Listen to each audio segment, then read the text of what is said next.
Komisi Pengawas Persaingan Usaha KPPU menilai harga cabai rawit merah yang melambung tinggi di pasar saat ini tak hanya dipengaruhi faktor cuaca. Berdasarkan temuan KPPU, ada indikasi permainan harga yang dilakukan oleh para bandar yang ada di daerah atau di lokasi pasar induk.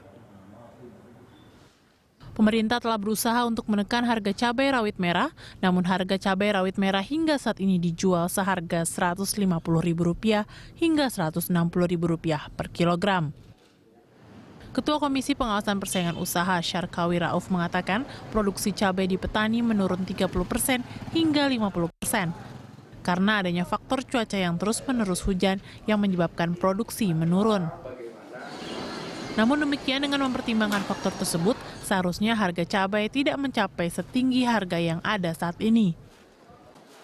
Menurut Syarkawi, selain karena faktor cuaca, mahalnya harga cabai rawit merah juga karena rantai distribusi yang panjang. Dari hasil penelusuran KPPU, rantai distribusi di sejumlah kota di Indonesia menggunakan pola distribusi yang hampir sama, yakni dimulai dari petani, kemudian dibeli oleh pengepul, bandar di daerah, dan bandar di pasar induk.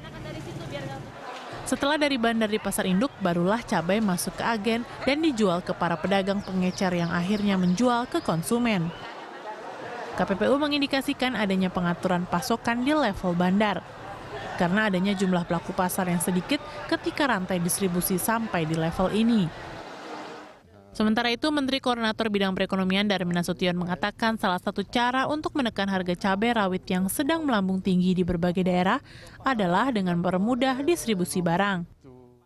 Darmin mengatakan kelangkaan pasokan cabai rawit saat ini selain disebabkan oleh tingginya permintaan masyarakat dan faktor cuaca, juga akibat distribusi cabai rawit yang belum sepenuhnya merata.